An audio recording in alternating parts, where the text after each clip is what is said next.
of Josh's mistakes? Did you see pretty correctable stuff? I think when you look at it, and the thing we stress and are going to continue to stress is if we go out and play smart, not conservative football, a lot of times those things take care of itself. And I think when you go back and look at those things, they're correctable things that we can look at and say, let's play smart, not conservative in these situations, and make sure whether it's no matter what type of game you're in, if it's a ball control game, whether it's a shootout type game or a whatever that style is, that can help you adjust your thinking as you go, whether or not you need more aggressive or less aggressive. So I think if we live in that world of playing smart, not conservative, then I think those things take care of themselves. To some extent, this smart, not conservative is something that we talked about last year, where it was like kind of doing that controlling and not making having these turnovers. How do you make it so that this isn't a theme again? This doesn't continue for Josh where this keeps being a problem.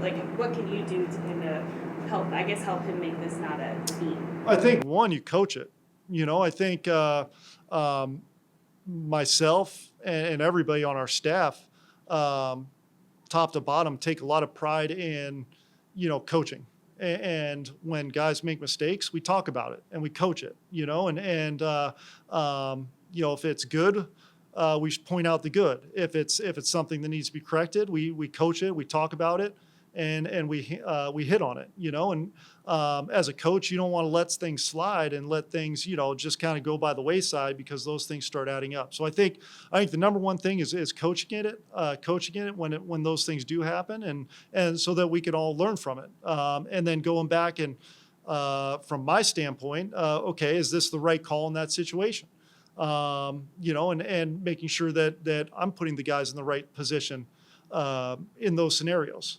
So I think that's the second thing. And I think the third thing is just continue to do the things that we need to do to make sure we're helping, putting our guys in the right position from a schematic standpoint, whether it's the short passing game, intermediate, downfield, whether it's run pass in those scenarios. Even beyond the play call, though, there is a recognition of time and score and flow of the game, circumstances, right? There's ancillary things even beyond the play call to consider too, right? There's no doubt. I think that, again, that falls into, just the feel of the flow of how the game's going a little bit, and I think those are all things that as players and coaches, we can learn from, and as a coach on what we're calling and the different positions we're putting our guys in. Sean also mentioned yesterday how there's different ways to attack this with Josh, was his phrase, and just different methods of getting him to kind of have it click a bit more. What do you see as being most effective for him when you guys are working through, obviously he's so competitive, what's maybe most effective in kind of dialing that back?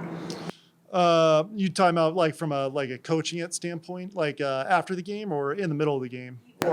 Well, I think again, I think the biggest thing is it's you talk about, you hit on it, you make sure you're addressing these certain things, and so I think as a play caller when I'm up in the booth, I think Joe does a good job in making sure that he's staying level headed and trying to make sure we're keeping him in the moment, and I think the big thing we try to hit on with all of our guys is, hey, we want to focus on this play every play, and you can't change what just happened, and you can't predict the future. We can learn from those things and we can anticipate, but at the same time, as players, I want my guys focusing on this play every single play, because if we win that play, and you stack enough of those together, that's what leads to effective drives, and I think those are the things we want to make sure we're hitting with our guys, and making sure that, hey, let's win every play, let's focus on the now, focus on winning this play, and then let everything else take care of itself. So do you feel like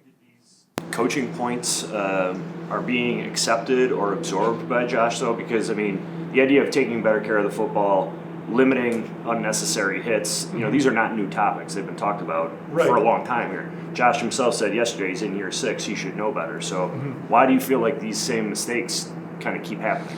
Well, I think when you look at, I think throughout his career, there's yes, they might pop up in certain games or whatever, but I think as a whole, he's done a really good job. I don't think you get to the point of his career, and I don't think you get to the as many games as he's won as a starter if this were something that happens every single game, if that makes sense. I think that it's something that maybe at times pops up in the course of a season.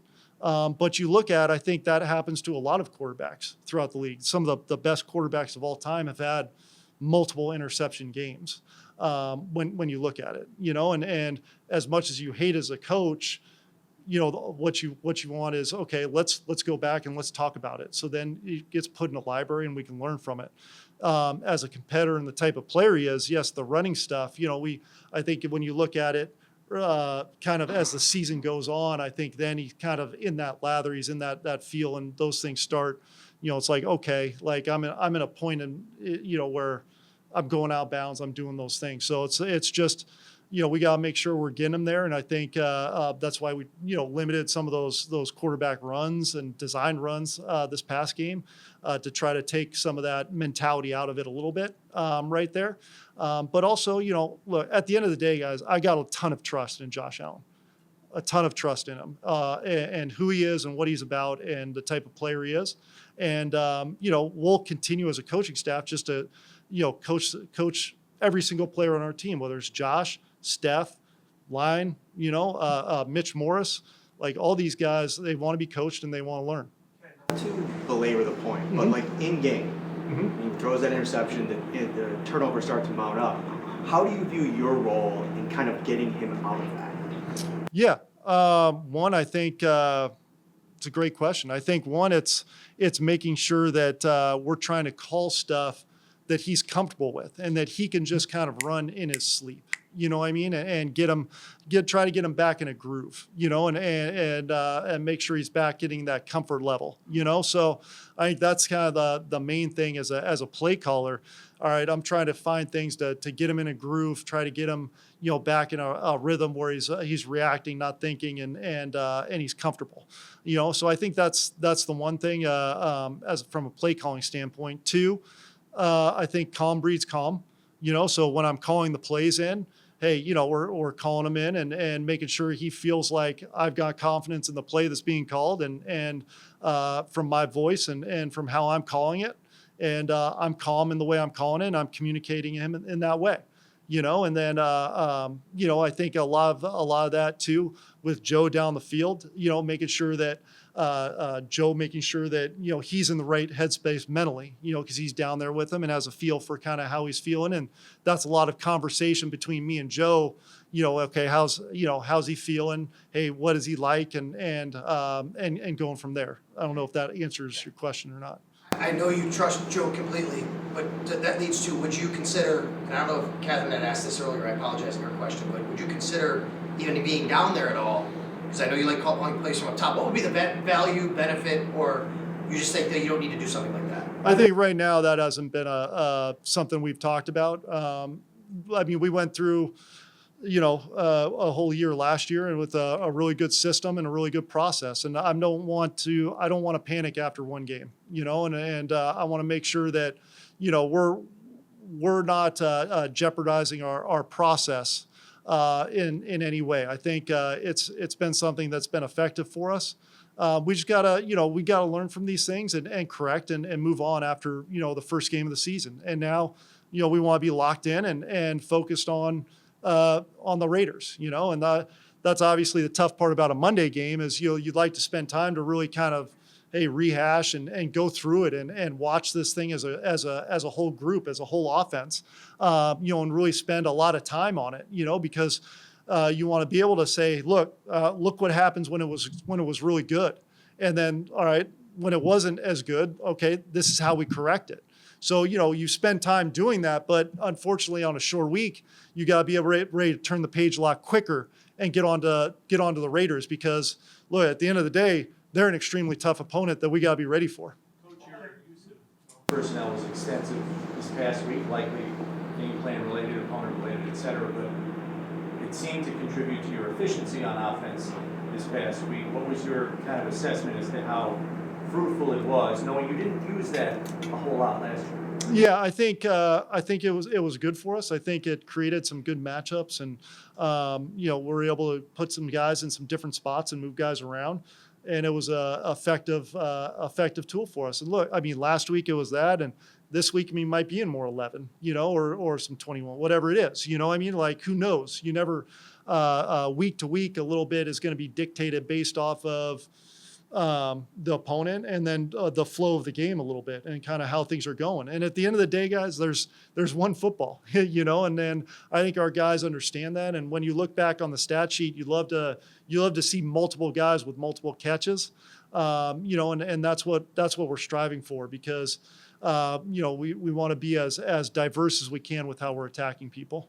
Dalton in particular, what'd you think of his debut?